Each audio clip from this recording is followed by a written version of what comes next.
예, 국민권익위원장님. 네. 국민권익위원회 2006년 12월부터 군사 관련 권리구제 사각지대 해소를 위해서 군사 옴부즈맨 제도를 시행하고 있죠. 맞습니다. 예. 지금 이제 군사 분야에는 2010년 이후에 보면 1257건 정도의 민원이 와 있고, 국방 분야는 2298건, 보훈 분야 5394건입니다.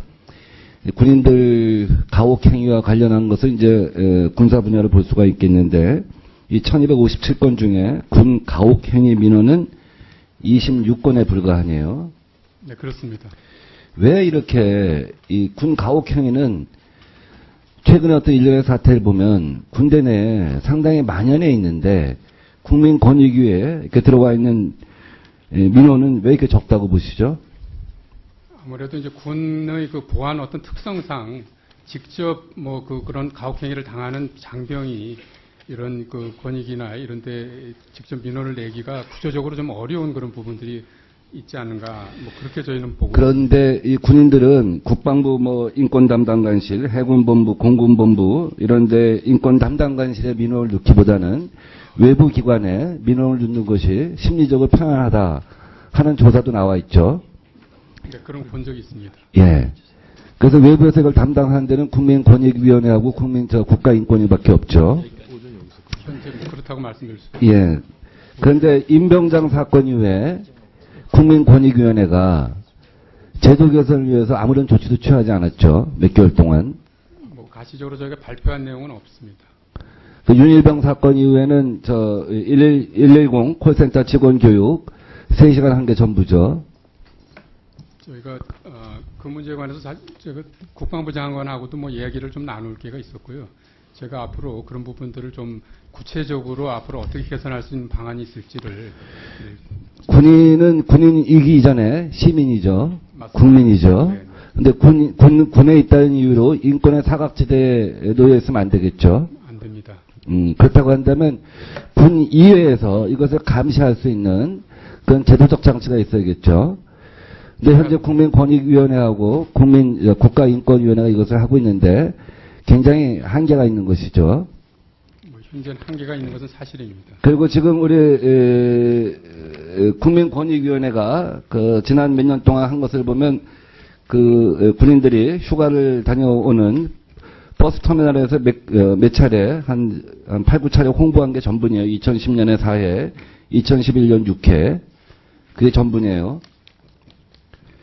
물론 장병 훈련 수첩에 국민인권위원회가 이런 여러분들의 고충을 처리하고 있다 하는 것이 기재되어 있다고 해요.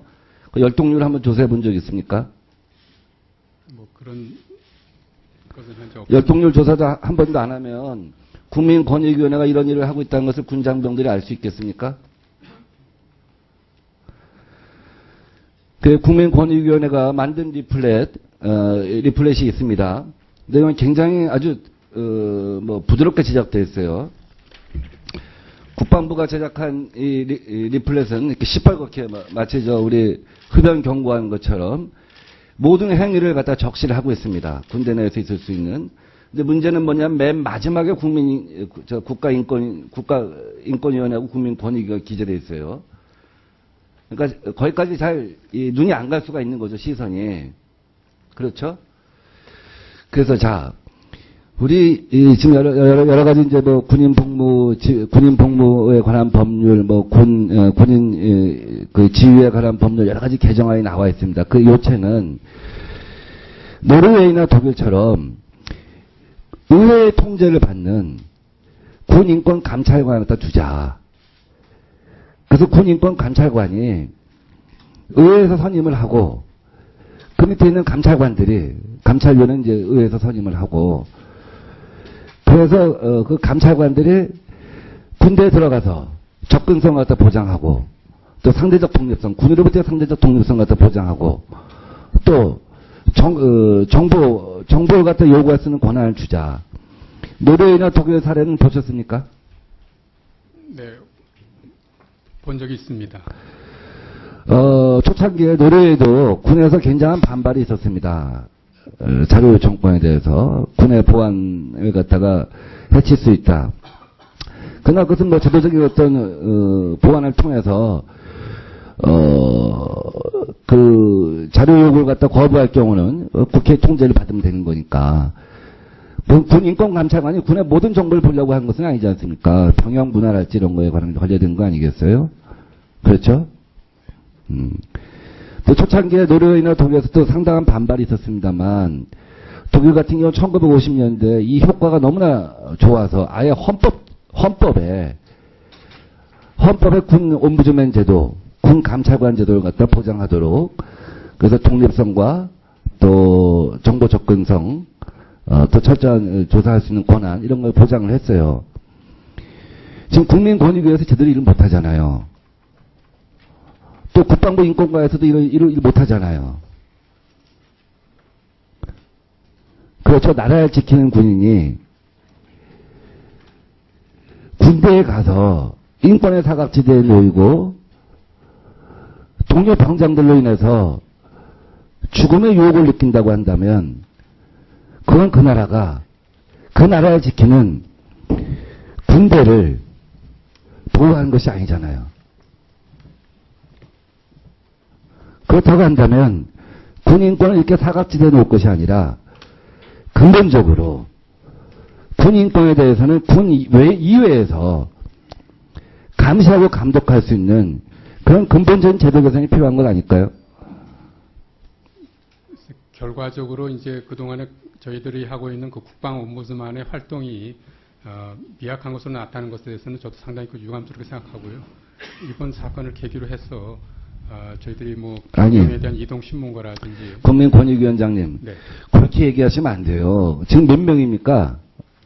국민권익위원회에서 군사 옴부즈만이 몇 명입니까? 저희 그 상임위원 한 분하고 비상임위원 두 분 이렇게 국방 옴부즈만 위원회를 가지고 있습니다. 자, 그런데 지금 고등학교를 갓 졸업한 19살, 20살 이렇게 된 친구들이 국민권익위원회 존재를 몰라요. 근데 국민권익위원회가 군사훈련 수첩 뒤에다가 어려운 일이 있으면 여기 찾아오십시오 이렇게 한다고 해서 그게 다 그걸로 보여요. 일반 군인들이 볼 때는, 어린 군인들이 볼 때는. 그러면 국민권익위원장 입장에서는 근본적인 제도 개선을 국가에 요구해야 되는 거예요. 대통령하고 내가 그때 요구해서 정말 우리나라 모든 국민이, 모든 엄마가 또 아이들이 나 군대 가서 이 나라를 위해서 2년 3년 복무하겠다. 근데 그 대신 전쟁을 하지 않는 기간 동안에 나의 인권은 국가가 보호해야 한다 하는 확실한 인식을 국가가 심어줘야 되는 겁니다. 그런 문제에 대해서 국민권익위원장이 이렇게 소극적으로 인력의 한계가 있다 이렇게 얘기할 것이 아니라 우리 국민권익위원회로서는 한계가 있다. 근본적인 제도 개선을 해보자. 하는 정도의 과단성을 보여야지 국민권익위원장으로서 권위와 위험이 있고 국가가 보호한 국민권익위원회 역할을 하는 거 아니겠습니까? 네, 의원님 지적이 뭐 전적으로 맞다고 생각되고요.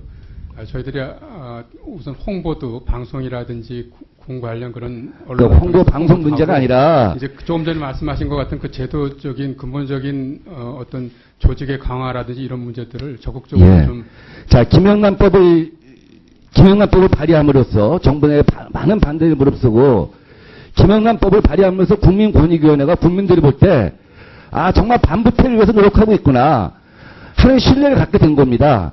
국민권익위원회가 차제에 우리 군인의 인권을 위해서 내가 이 정도 노력을 하겠다 하고 사회적 이슈화를 해야 되는 거예요. 그래야지 국민권익위원장으로서 국가가 보호한 일을 다 하는 거 아니겠습니까? 네, 적극 하여튼 저희들이 검토를 하도록 하겠습니다. 네, 수고하셨습니다. 다음 새누리당의 박대동 의원님 질의해 주시기 바랍니다.